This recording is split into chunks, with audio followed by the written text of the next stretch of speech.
Halo, selamat datang di Ruang Nuansa. Aku Gustika dan aku adalah host hari ini. Hari ini kita akan membahas tentang Undang-Undang Polri, rancangan Undang-Undang Polri, reformasi Polri, dan karena itu kita hari ini ditemani oleh salah satu sahabat aku yaitu Abang Aulia Rizal yang kerap dipanggil Bang Paul, bagian dari sekretariat RFP. RFP Iya. itu apa Bang? Boleh jelasin nggak? RFP itu sebuah koalisi, koalisi masyarakat sipil yang isinya organisasi masyarakat sipil non governmental untuk reformasi Polri atau reformasi kepolisian. Memang tujuannya spesifik untuk melakukan policy reform yang profesional, yang akuntabel, yang humanis, yang demokratis gitu, yang kita idamkan, yang menjadi cita-cita bersama, polisi yang sesuai dengan harapan banyak orang. Iya, dan mungkin teman-teman perlu tahu nih, Bang Paul juga sebelumnya ya merupakan Direktur LBH Pers Padang untuk waktu yang cukup lama, berapa lama? Satu periode, 2021 sampai 2024. Berarti banyak lah ya berurusan dengan kepolisian dan intimidasi dari ya instansi gitu. Maksudnya ini bukannya mau memojokkan instansi ini, tapi memang ini jadi topik pembahasan hari ini karena seperti yang Bang Paul sudah katakan, sudah sampaikan bahwa memang kita mengidamkan kepolisian yang profesional. Dan sebagai info aja nih teman-teman, pertama kali aku ketemu Bang Paul, mungkin Bang Paul nggak inget, waktu itu mungkin jam 1, jam 2 pagi ya, lagi di Polda Metro Jaya, Bang Paul lagi gedor-gedor gitu ya, karena Polda Metro itu menangkap beberapa orang dan nggak ada apa sih istilahnya surat penangkapannya atau apa. Jadi mungkin bisa ceritain dikit, pokoknya intinya Bang Paul marah-marah aja gitu deh. Iya, karena kita merasa polisi sewenang-wenang, akses bantuan hukum dihambat, jadi penangkapan atau segala macam yang diistilahkan mengamankan itu terkesan sebagai penculikan, gitu. Dan itu berada di kepolisian daerah yang di kota metropolis seperti Jakarta, kenapa terjadi begitu, dan itu penting sih untuk. Itu aku terintimidasinya lebih sama Bang Paul ya daripada sama polisi ya waktu itu. Itu mungkin Bang Paul nggak sadar kalau aku ada di situ. Cuma intinya kalau dari masyarakat sipil itu juga ada tim advokasi untuk demokrasi ya. Jadi ketika ada demo, ada apa, jadi ada TAUD itu yang selalu mengawal atau memonitor istilahnya pelanggaran-pelanggaran yang dilakukan. Nah, mungkin aku langsung masuk ke substansi aja gitu kali ya Bang. Mungkin Abang bisa ceritakan kenapa reformasi Polri ini penting. Maksudnya dari 98 ini kan ya memang sudah setelah dui fungsi itu ceritanya secara konsep itu dihapus, tapi masih harus ada lagi gitu PR-PR yang ya kalau masyarakat sipil mengawal, kalau mungkin dari legislatif itu juga harus mengkaji supaya undang-undang yang masuk gitu ke menjadi alat hukum itu nggak ngawur gitu kayak sekarang. Mungkin aku juga bisa interject sedikit bahwa mungkin isu RUU Polri ini lagi tiarap dikit ya karena lagi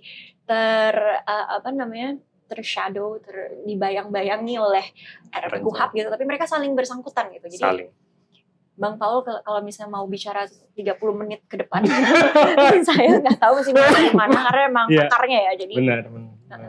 Ya, saya juga masih berproses ya, belajar memahami bagaimana dinamika kepolisian, baik dari konteks kekuasaannya, problematika di kepolisian. Yang jelas dari apa yang kita bisa pahami ya, kenapa reformasi kepolisian itu penting ya, Tik ya? Karena kita melihat nih ada satu institusi ya, dia itu sifatnya sangat sentralistik dari Sabang gitu ya, dari ujung barat Indonesia sampai ke ujung timur, ke Jayapura, ke Merauke, itu kekuasaannya terhampar dari ujung ke ujung. Dan yang ini juga nggak cuma tersentralistik, tapi juga sangat monopolistik. Bayangkan kalau secara konstitusional saja, misalnya, itu kan konstitusi ngasih kekuasaan ke polisi itu untuk kalau kita bagi per komponen ada 3. 1, menjaga keamanan dan ketertiban.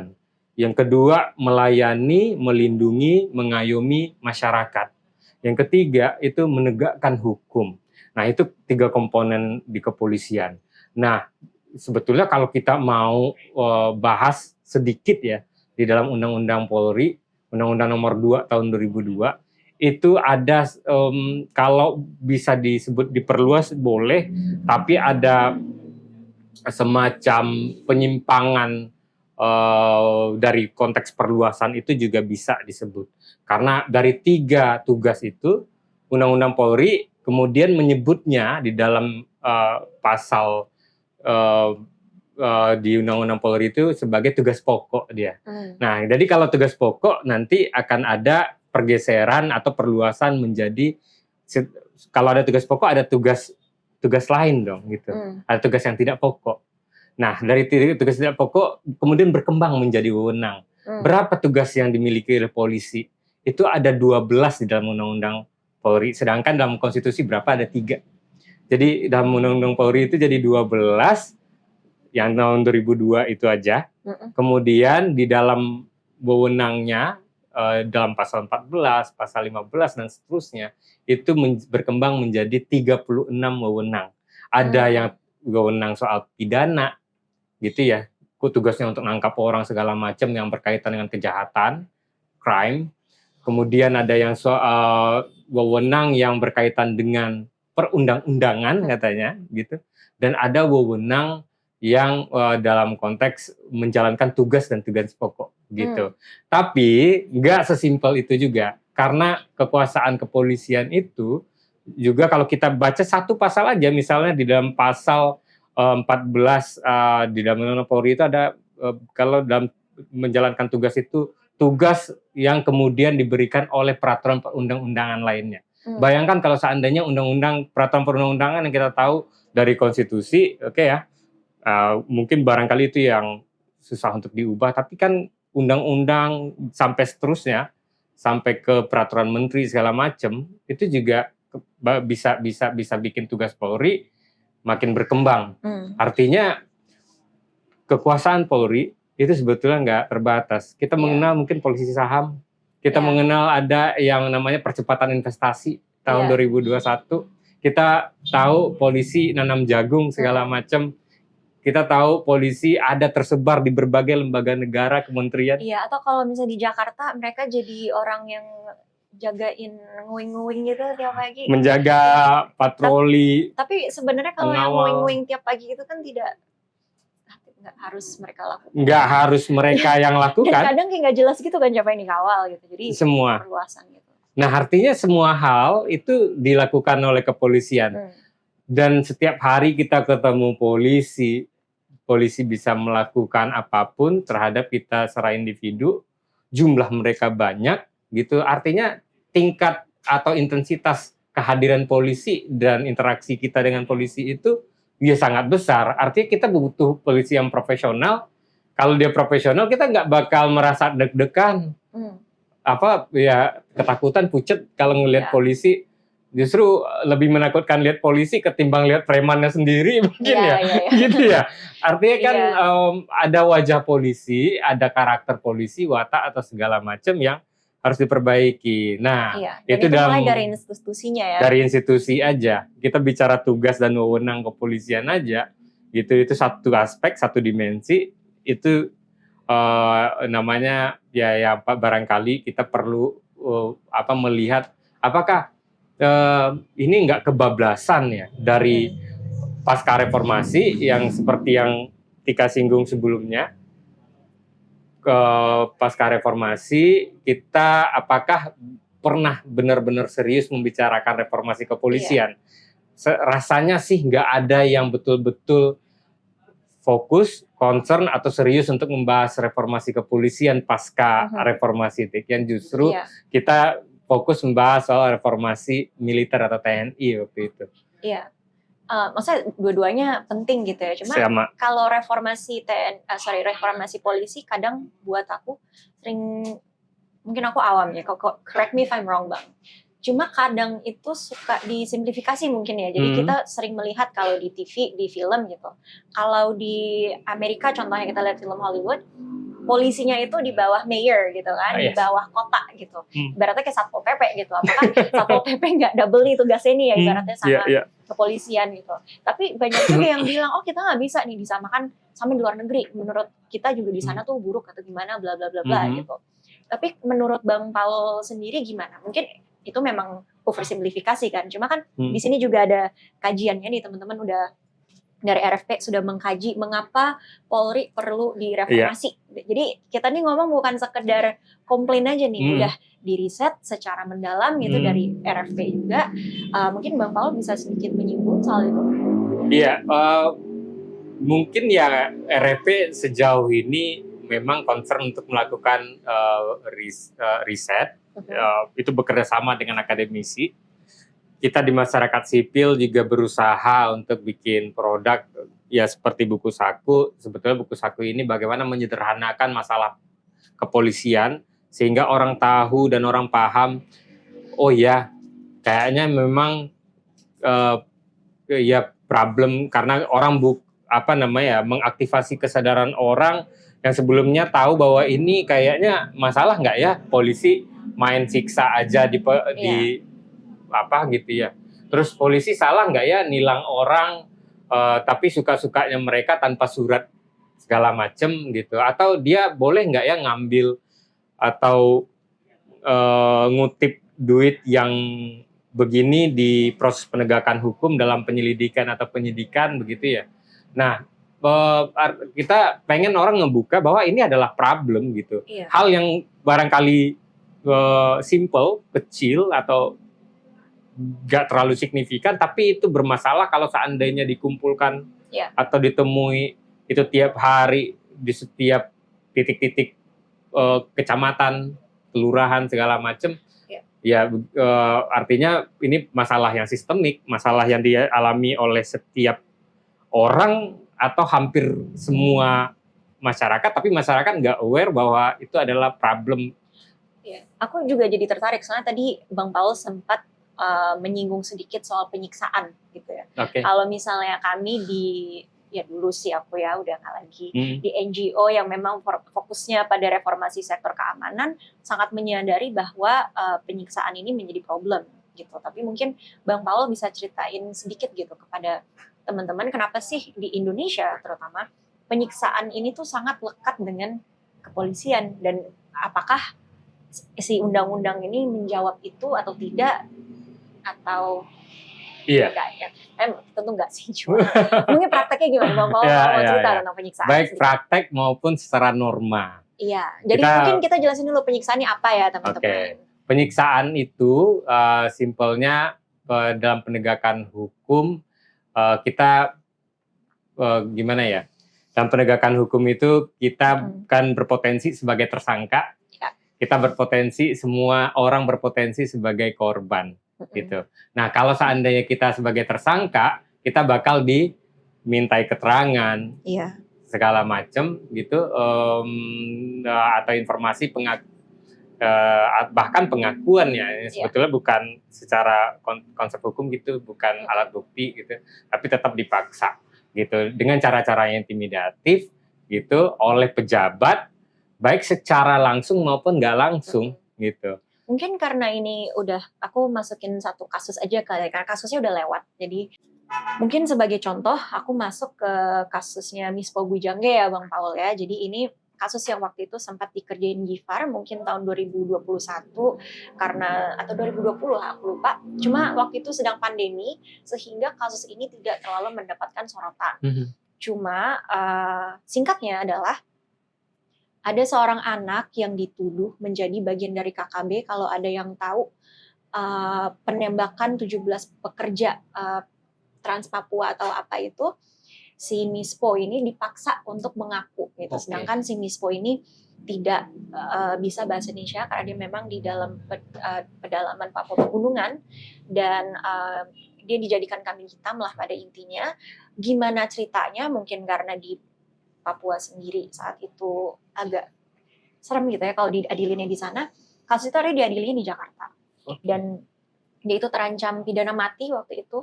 Sedangkan kalau anak itu nggak boleh ditahan juga lebih dari 2 bulan, tapi dia dan nggak boleh dapat ancaman pidana itu. Tapi dia kalau nggak salah 1 tahun ditahan, dan 1 tahun ditahan itu dia mendapatkan penyiksaan agar mengaku dan lain-lain. Ini salah satu kasus yang sudah lewat, cuma itu aku cuma bisa bicara singkat. Mungkin di masa yang akan datang, kalau Gifar sudah pulang S2 dari Amerika, kita bisa wawancara dia secara detail tentang cerita ini. Cuma ini berlapis. Penyiksaan, kasus pidana anak, salah tangkap, apalagi. Pokoknya banyak banget gitu ya. Karena prosedur penangkapan ini tuh bukan nggak jelas sih istilahnya. Cuma tidak diikuti, dan intinya yang penting dapat 1 orang ini aja yang bisa diciduk gitu ibaratnya. Jadi mungkin salah satu contohnya sih Bang, kita ngobrol kali ya next time gitu sama Gifar gitu. Mungkin dari Bang Paul ada pernah pengalaman seperti itu? Iya, aku ya banyak ya. Soalnya sebelum di LBH Pers Padang, aku itu 6 tahunan di LBH Padang menangani kasus torture. Itu pasti banyak. Kasus kekerasan aparat, kasus kesewenang-wenangan, undu delay segala macam hal yang jadi persoalan publik di Sumatera Barat ya, karena di LBH Padang. Torture yang sampai orang meninggal ada, yang sampai disabilitas yang disiksa, udah disabilitas itu diperlakukan sewenang-wenang, disiksa dalam proses pemeriksaan karena ada tuduhan, dan kemudian yang terjadi disabilitas itu polisi nggak mampu membuktikan bahwa disabilitas ini pelaku tindak pidananya karena nggak ada satupun keterangan saksi gitu, dan nggak ada temuan secara langsung, bahkan dokumentasi atau video yang menunjukkan bahwa disabilitas itu. Jadi sebetulnya sangat banyak kalau kasus yang diterima itu tiap minggu barangkali hampir. Iya, semuanya kasus sebagai orang gitu ya. LBH ya, public interest lawyer di LBH. Nah, cuma yang paling kita dalam konteks bicara reformasi kepolisian, kita ngelihat dari 3 komponen kewenangan itu adalah kewenangan penegakan hukum di kepolisian yang beririsan dengan situasi penyiksaan di Indonesia itu. Nah, kenapa jadi persoalan? Karena ada monopoli kewenangan kepolisian dalam konteks penegakan hukum itu. Jadi ada monopoli kewenangan penegakan hukum yang monopolistik di situ. Apakah polisi terkontrol atau betul-betul diawasi, ada pengawasan yang efektif dan independen dalam setiap prosesnya? Kalau kita berkaca di misalnya kalau Tika tadi karena menyinggung soal di negara luar misalnya, itu di Belanda, kita tahu itu polisi sebetulnya rada berbeda secara struktural. Ya, ada kepolisian yang kepolisiannya di bawah Kementerian Keadilan dan Keamanan misalnya. Terus kalau sistem soal dalam konteks penegakan hukum itu supaya polisi nggak monopolistik, dia itu berada di bawah kendali atau pengawasan dari pengadilan.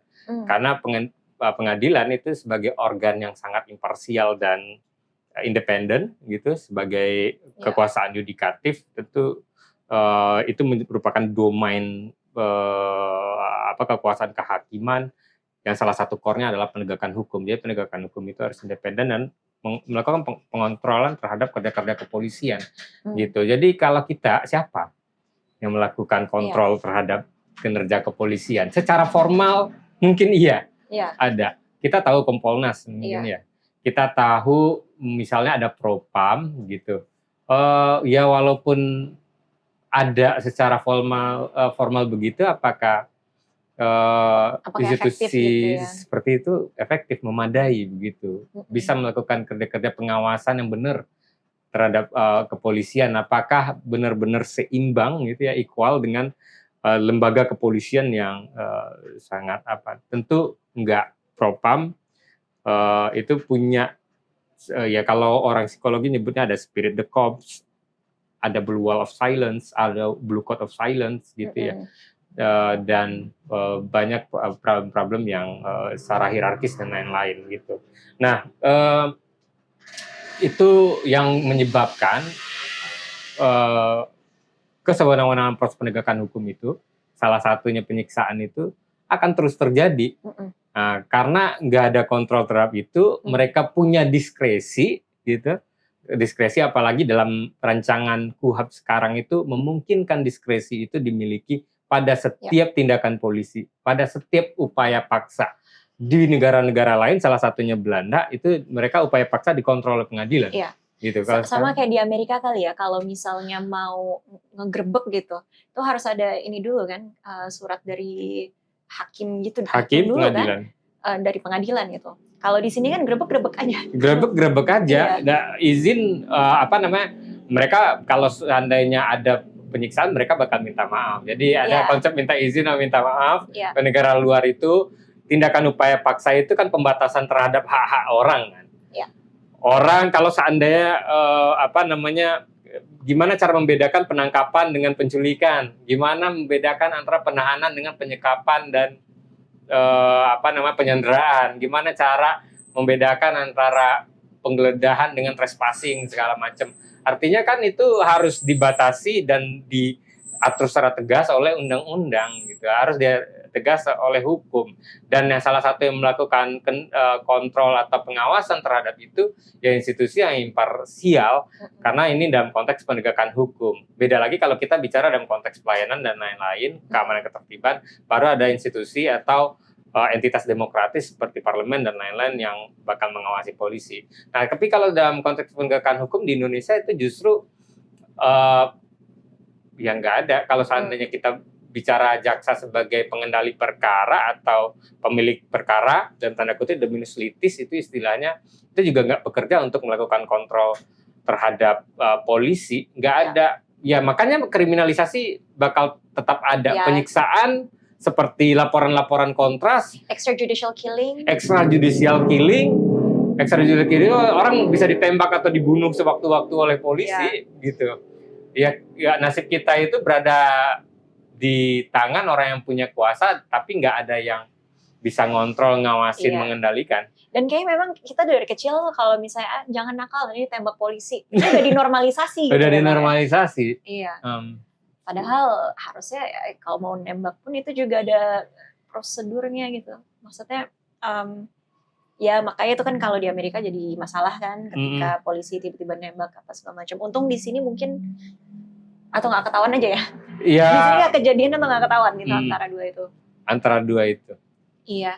Dan mungkin nambah lagi Bang, intinya aku masuk ke sini deh. Menurut Bang Paul atau dari kajian yang sudah ada gitu ya, hubungannya RKUHP dan RUU Polri dan UU TNI ini adakah atau? Ya ada sebetulnya saling beririsannya. Jadi kalau yang paling dekat itu sebetulnya antara rancangan KUHP dengan rancangan Undang-Undang Polri. Itu sebetulnya yang sangat dekat banget. Kenapa? Karena hukum acara yang diatur melalui KUHP sekarang dirancang kembali itu mengatur soal kekuasaan penegakan hukum, tarik-tarikan kekuasaan. Kekuasaan siapa yang paling penting dan sangat potensial gede di situ, kita perlu sorot, itu kekuasaannya polisi di situ. KUHP mengatur soal kekuasaan kepolisian. Karena yang memiliki kewenangan penyelidikan yang paling gede porsinya ketimbang penuntutan atau proses pemeriksaan di pengadilan, itu ya kewenangan penyidikan dan penyelidikan. Mereka bisa dalam melakukan penyidikan mereka bisa nangkep orang seperti yang disinggung tadi. Kalau seandainya nggak diatur dengan jelas, penangkapan itu bakal nggak ada bedanya dengan penculikan. Penahanan nggak akan ada bedanya dengan penyekapan, penyanderaan orang tidak manusiawi dan sewenang-wenang, merendahkan martabat orang. Atau kalau penggeledahan bisa membobol rumah orang, trespassing, atau bisa memblokir orang sewenang-wenang, dan berbagai macam tindakan lain yang dimiliki oleh polisi. Bahkan dalam konteks penyelidikan di dalam RKUHP itu memungkinkan polisi untuk melakukan ada istilahnya control delivery, satu, sama undercover buying. Itu dilakukan di penyelidikan. Artinya mereka bisa mengendalikan proses delivery, pengiriman barang, biasanya narkotika atau barang-barang ilegal lain, kosmetik ilegal segala macam nyampe di rumah kita, dikendaliin gitu. Artinya polisi bisa nanam bukti di situ, menciptakan orang menjadi tersangka di situ. Terus undercover buying yang menyamar seolah-olah dia beli dan melakukan penjebakan lah terhadap masyarakat. Artinya dalam penyelidikan aja, yang sebetulnya penyelidikan yang membedakan secara signifikan dengan penyelidikan itu belum ketemu tindak pidananya. Masa orang udah bisa dijebak segala macam gitu ya. Artinya belum, kita masih menelusuri nih di penyelidikan itu apakah ada tindak pidana atau peristiwa pidananya atau enggak. Kalau di penyidikan udah ketemu peristiwa pidananya gitu, baru dikejar siapa sih yang pelakunya, siapa yang seharusnya menjadi tersangkanya atau menetapkan tersangka itu. Jadi nggak bisa tindakan upaya paksa atau segala macam itu diberikan di penyelidikan, sehingga RKUHP ini mengatur sedemikian besar, bahkan polisi ditempatkan sebagai penyidik utama di situ. Penyidik utama ini dia seolah-olah nih, kalau kita pakai bahasa yang rada-rada dikit ya, ini majelis suro untuk semua penyidik. Kita tahu kan ada organisasi atau lembaga negara yang punya kewenangan penyidikan, kayak BNN, ada Kementerian Lingkungan Hidup, ada KPK, Komnas HAM penyelidikan, atau lembaga negara lain yang banyak tersebar, dan itu masa diketuai yang menjadi pembina, pengawas, majelis suro, penyidik utamanya itu yang menentukan dan merekomendasikan, yang ngasih petunjuk itu Polri. Padahal mungkin again ini karena beberapa tuh awam kayak aku ya Bang, mungkin simplifikasinya kalau di luar negeri tuh bahkan ada FBI yang punya kewenangan sendiri kan di Amerika, CIA sendiri juga, polisi juga ada lagi gitu kan, jadi simpelnya gitu kali ya. Di Inggris ada apa namanya banyak ya di Inggris ya, ada 43 region itu mungkin berada di bawah Kementerian Dalam Negeri kalau di Inggris ya. Nah, dan itu semuanya posisinya nggak ada kayak Mabes Polri segala macam kalau di Inggris. Kemudian ada beberapa kepala daerah seperti London itu punya apa namanya major officer, mayor officer atau MOPEC itu, MOPEC di bawah wali kota London ya. Iya, berarti major di bawah mayor, aku salah. Aku pikir Bang Paul mau ngomongin si wali kota London. Wali kotanya. Iya, wali kota London. Jadi major ya, major. Mayor ininya kan. Wali kotanya. Wali kota major kan bisa mayor gitu. Iya. Nah, jadi MOPAC itu berada di bawah wali kota. Jadi nggak subordinat begitu ya. Dan banyak negara sebetulnya seperti Belanda juga sangat menyesuaikan iklim desentralisasi di daerahnya. Kita nggak tahu kan kalau kepala daerah ini pada nggak sadar kalau ada situasi keamanan mereka nggak bisa berkoordinasi yang benar, bisa memastikan polisi bisa bekerja dengan baik ya. Kepolisian daerah atau Polda itu nggak bisa berada di berada di bawah disituasikan oleh kepala daerahnya. Tapi misalnya gini Bang, yang to be the devil's advocate gitu ya, yang baru kejadian di Pati gitu. Masyarakat menolak kenaikan 200% pajak dan mereka menentang kepala daerahnya gitu. Kalau misalnya kepala daerahnya udah kayak gitu, ya gimana ya kalau misalnya mereka punya kontrol atas polisi, apakah bukan memperkeruh suasana? Ini just to be the devil's advocate gitu. Iya benar. Jadi sebetulnya yang jadi problem polisi itu karena kekuasaan mereka yang gede, tersentralistik di bawah kendali seorang jenderal polisi gitu, dan kemudian mereka nggak ada kontrol sebetulnya. Nah, kalau berada di apa sebetulnya yang jadi konteks yang serius itu budaya kepolisian. Kalau seandainya ya itu di negara-negara luar pemerintah daerah itu bisa melakukan kontrol terhadap polisi segala macam, itu karena sistem demokrasinya berjalan dengan baik. Sebetulnya kontrol demokratis yang dimiliki oleh parlemen termasuk legislatif di daerah itu kalau bekerja dengan baik itu bakal sangat efektif untuk melakukan kontrol. Kalau seandainya justru kepolisian digunakan sebagai alat kepentingan kekuasaan atau alat kekerasan untuk kepentingan politik penguasa, termasuk penguasa di daerah. Nah, termasuk kalau seandainya misal kita ya banyak sih negara-negara punya beberapa model pengawasan terhadap polisi. Kalau di Australia atau beberapa negara bagian Australia kan ada hakim koroner gitu. Jadi ada sipil, ada orang-orang yang punya expertise, bahkan dia sipil itu bisa ditempatkan menjadi orang-orang yang melakukan pengawasan terhadap polisi. Di Inggris mungkin juga sama ya, gitu. Ada semacam institusi pengawas yang dimiliki untuk melakukan pengawasan terhadap polisi, gitu. Nah, kalau kita kan enggak, gitu. Kita punya Kompolnas, tapi Kompolnas cuma ada di pusat. Udah di pusat, yang mengetuai siapa? Menko Polhukam. Anggarannya dari mana? Dari kepolisian. Ya. Gitu. Terus nggak independen lah ya intinya. Atau harusnya mereka bisa lebih independen, cuma tidak gitu ya. Cuma tidak, karena itu kegagalan sejak itu. awal proses proses pembentukan atau desain pengawasan kepolisian atau reformasi kepolisian secara menyeluruh. Karena nggak ada benar-benar memperhatiin sejak pasca reformasi itu polisi mau dibawa kemana? Apakah cukup dengan dilepaskan dia dari ABRI, dicabut, dicopot, kemudian dibiarin aja karena kita udah nganggap udah jadi sipil. Ya. Tapi kalau sipil dalam arti cuma penyebutan secara sosiologis aja gitu ya. Ya apa gunanya kalau kelakuan kayak udah sangat militeristik, serba bersenjata, ya identitas kepangkatan doang yang berubah. Yang satu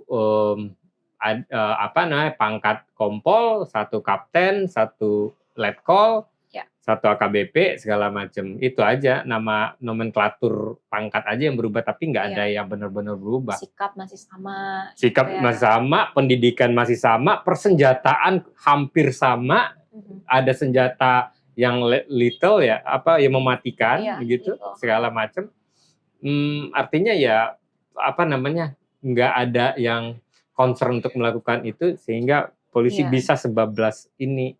Sama-sama juga kan ada Akpol, Akmil. Walaupun di luar negeri ada Police Academy juga lah ya, tapi kayaknya nggak, isn't it? Mirip-mirip cara kerjanya dengan Akmil atau nggak? Aku salah ya? Aku juga nggak, susah kalau membedakan karena butuh memang studi yang benar-benar disiplin untuk itu ya.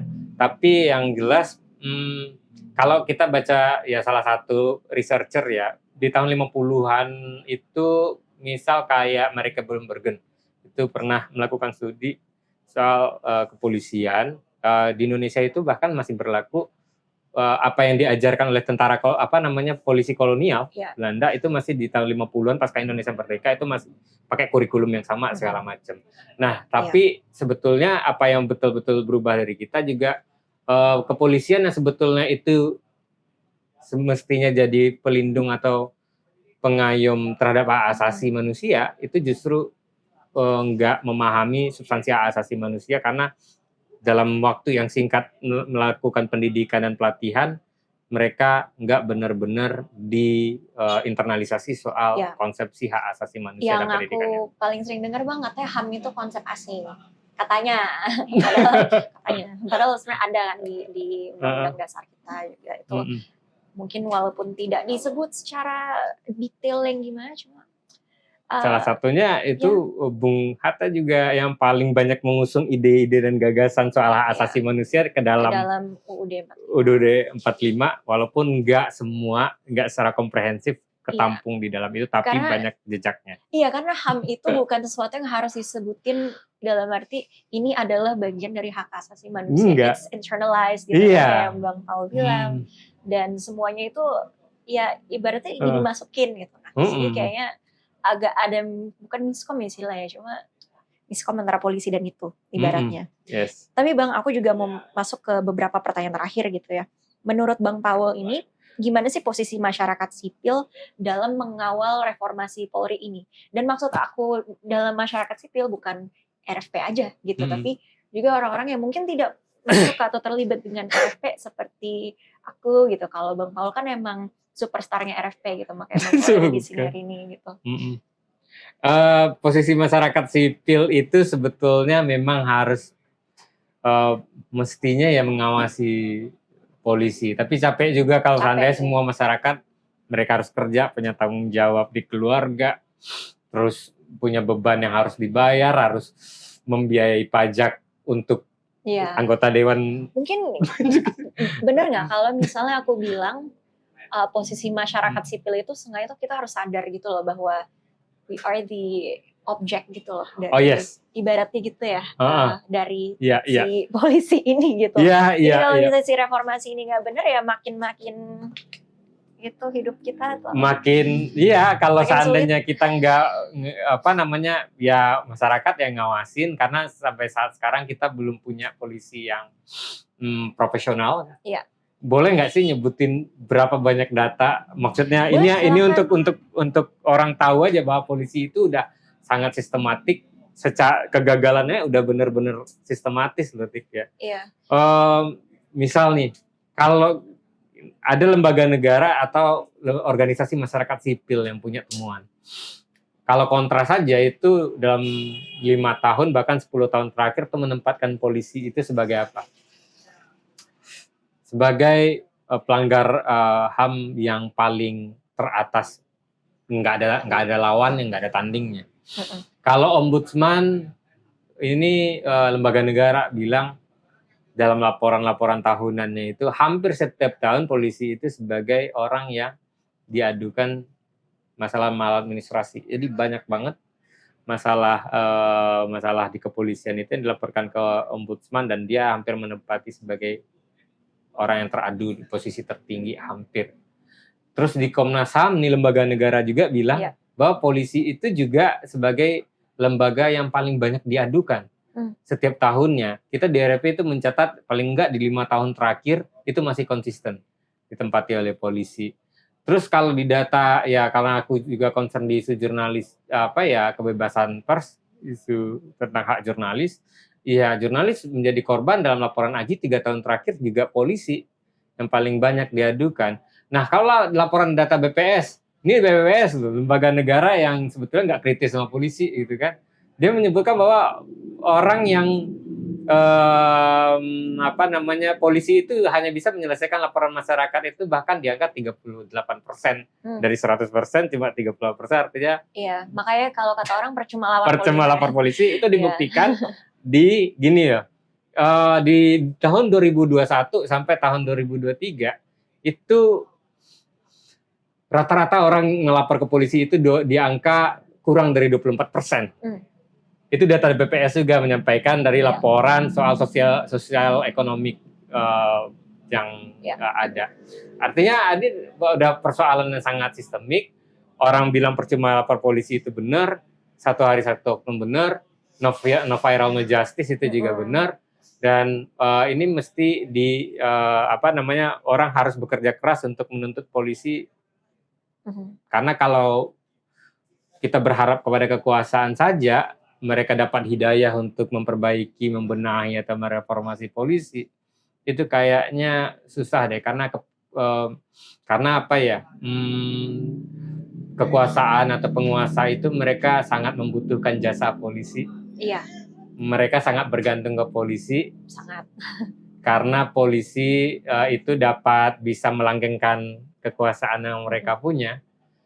polisi itu juga bisa menjadi alat politik kalau seandainya mereka mau mengamankan kebijakan-kebijakan yang lagi mereka, kalau ada masyarakat demo, mereka bisa menggunakan polisi sebagai alat pukulnya.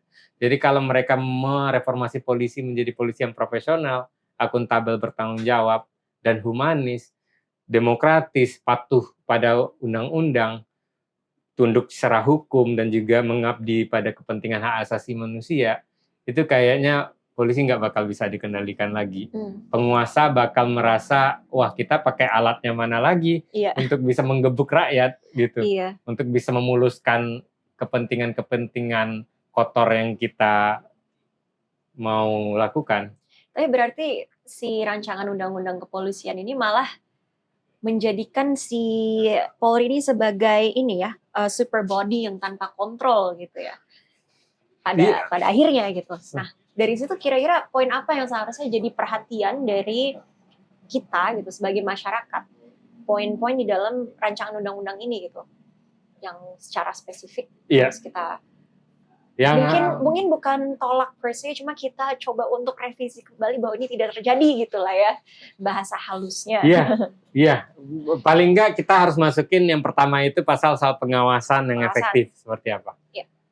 Pengawasan, karena di dalam RUU Polri yang tahun 2024 dan sempat beredar di tahun 2025 itu nggak mengatur mengenai mekanisme pengawasan polisi. Artinya nggak ada kayaknya yang mau bentuk undang-undang polisi ini punya pikiran untuk mau bikin polisi lebih profesional, mengatasi no viral no justice tadi dan percuma lapor polisi tadi, nggak ada gitu loh. Jadi mereka lebih fokus kepada memperkuat kekuasaan polisi.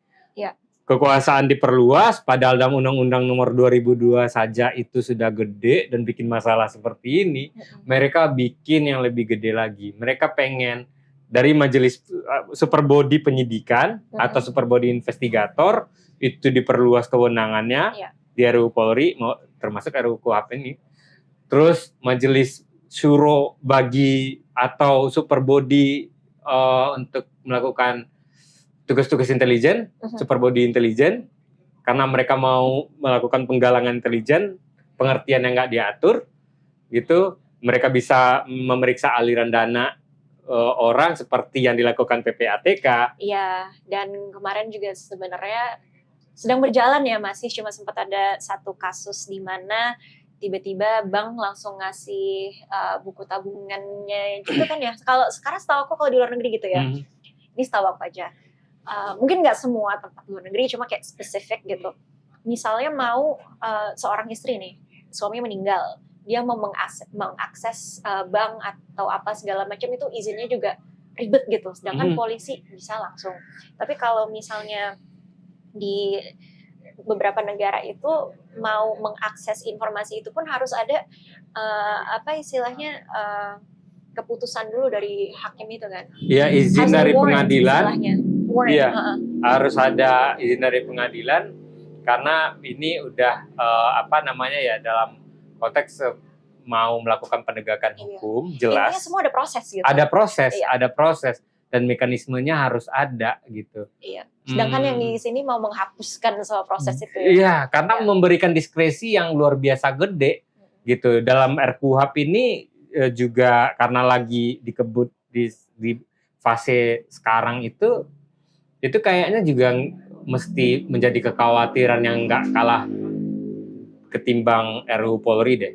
Karena diskresi kekuasaan yang mereka punya khususnya di penegakan hukum itu bakal jadi sangat leluasa dan bikin kita makin terancam, bikin mereka makin sewenang-wenang karena mereka jadi jauh lebih super body dibanding sekarang.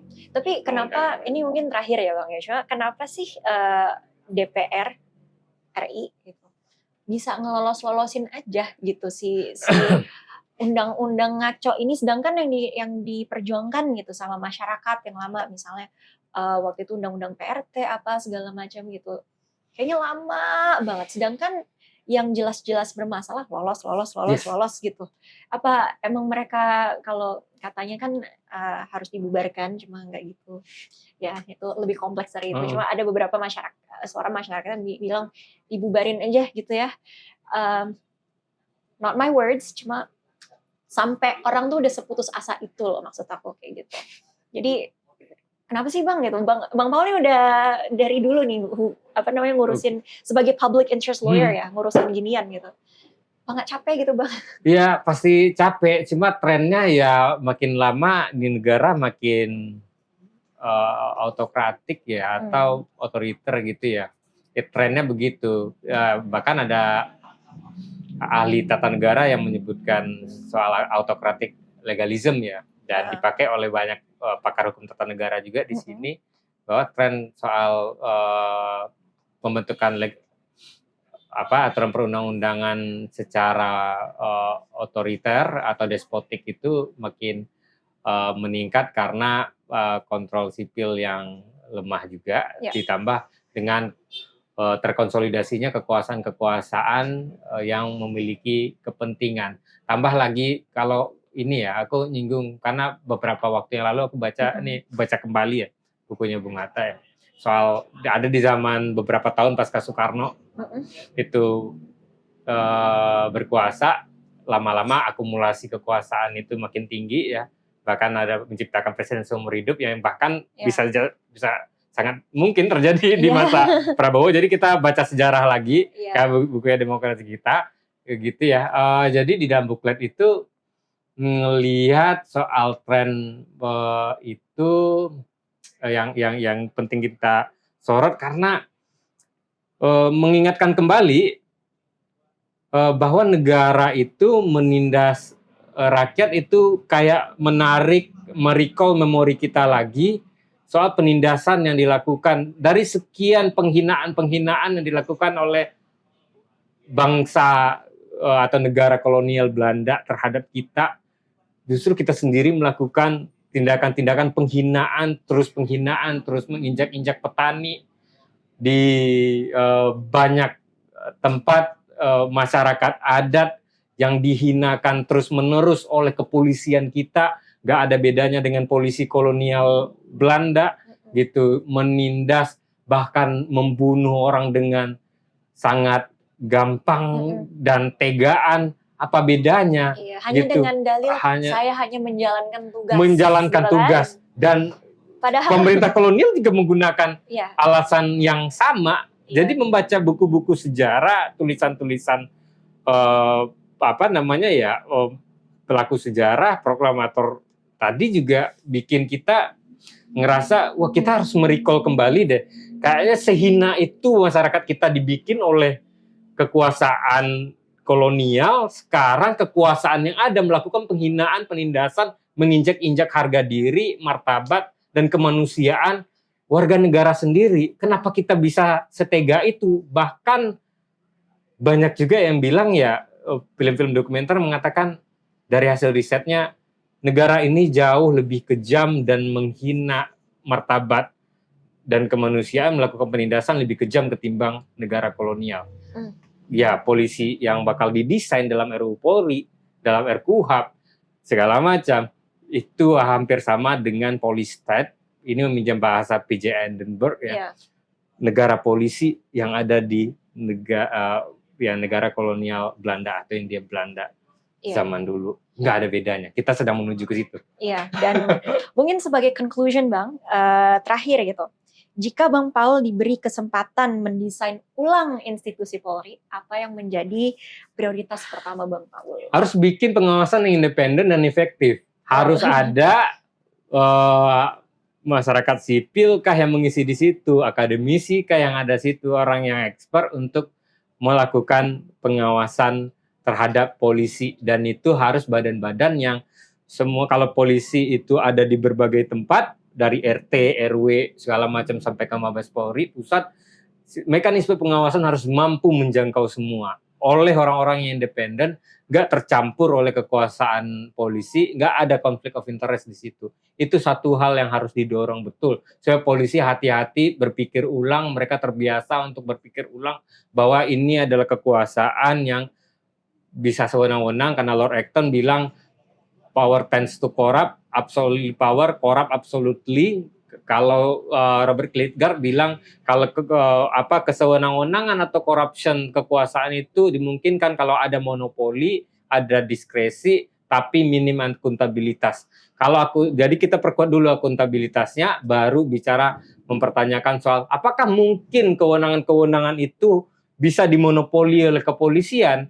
Dari sekian banyak kasus, misalnya Undang-Undang ITE, berapa banyak laporan Undang-Undang ITE seperti kasus-kasus kita di doxing, kasus-kasus kita di bobol segala macam, itu informasi digital kita. Tapi polisi melakukan apa terhadap laporan kita? Apakah mungkin situasi itu masih status quo juga gitu ya? Jadi nggak ada perubahan gitu.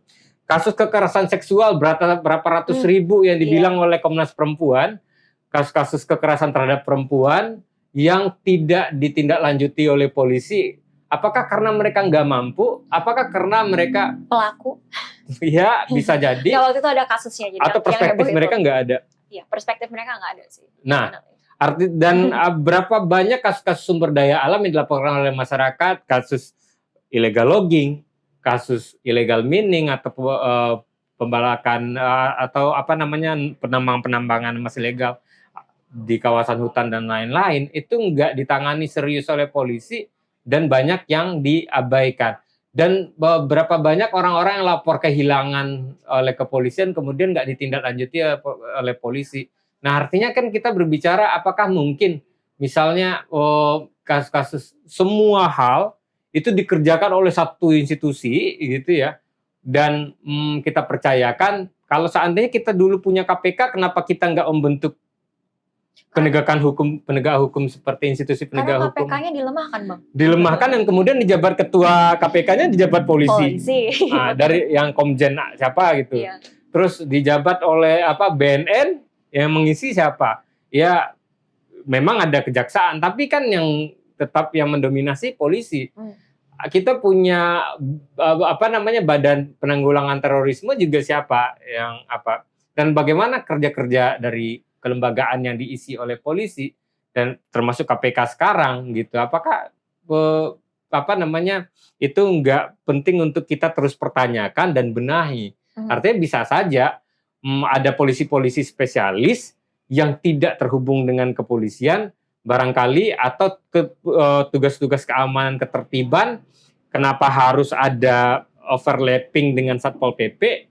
Kenapa kita nggak berpikir ulang untuk gimana mendesentralize wewenang kepolisian itu berada di kontrol sipil, bahkan kontrol sipil daerah, sehingga kita bisa juga bikin pengawasan yang efektif di daerah terhadap si polisi gitu. Dan tugas-tugas polisi di lalu lintas misalnya, kita apakah nggak cukup Kementerian Perhubungan yang melakukan itu dan tumpang tindih kewenangan dengan kepolisian, Dishub, Kemenhub, nggak perlu dipertanyakan, didekonstruksi begitu. Artinya banyak kewenangan kepolisian dan tumpang tindih yang semestinya bisa diurus oleh lembaga-lembaga lain, yang kemudian kita perlu untuk desain ulang. Tapi yang paling penting ya itu sistematiknya lah ya gitu, Bang. Ini aku iseng sedikit nih, terakhir banget. Kalau jadi sebenarnya udah rahasia umum ya, kalau misalnya naik jabatan itu sebenarnya bayangkari itu sangat mempengaruhi gitu. Ini masalah sosialnya ya, tadi kan strukturalnya maksudnya structurally-nya gitu.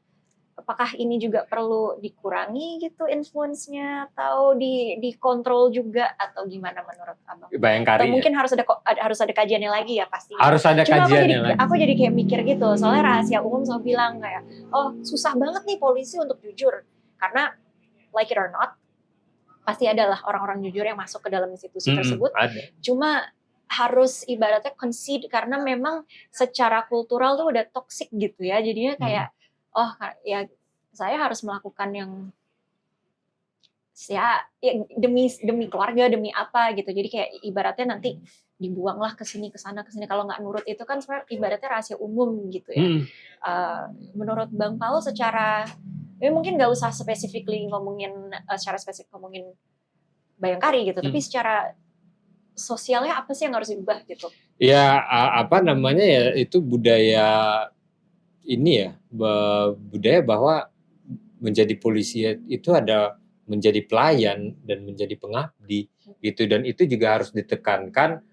Jadi paradigma terhadap keluarga-keluarga polisi itu memang harus di mainstreaming soal konteks pengabdian yang dimiliki oleh polisi itu. Dan mengabdinya tuh pada masyarakat. Dan gitu mengabdinya pada masyarakat. Iya, gitu. Bukan semena-mena kekuasaan bilang apa, terus kayak alasannya saya adalah mengabdi gitu kan. Nggak bisa. Gitu. Kalau seandainya polisi itu mengabdi untuk kepentingan kekuasaan, apa bedanya dengan lagi-lagi negara kolonial? Kita pengen polisi yang berbeda dengan apa yang terjadi di zaman penjajahan Belanda dan Jepang dulu. Iya. Oke. Mungkin segini dulu kali ya Bang obrolan kita. Mungkin Bang Paul bisa kasih tahu juga kalau misalnya mau ngikutin kerja-kerjanya RFP dari mana aja atau? Iya, di RFP itu bisa kita pantau lewat Instagram akun reformasi.polri. Terus kita lagi tetap membangun dengan keterbatasan sumber daya yang ada. Itu di akun YouTube Reformasi Polri juga. Dan ya kita juga berusaha dengan gotong royongnya teman-teman mau bikin satu website dalam waktu dekat, berusaha ya semaksimal mungkin. Kita juga memproduksi misalnya salah satunya buku saku ini.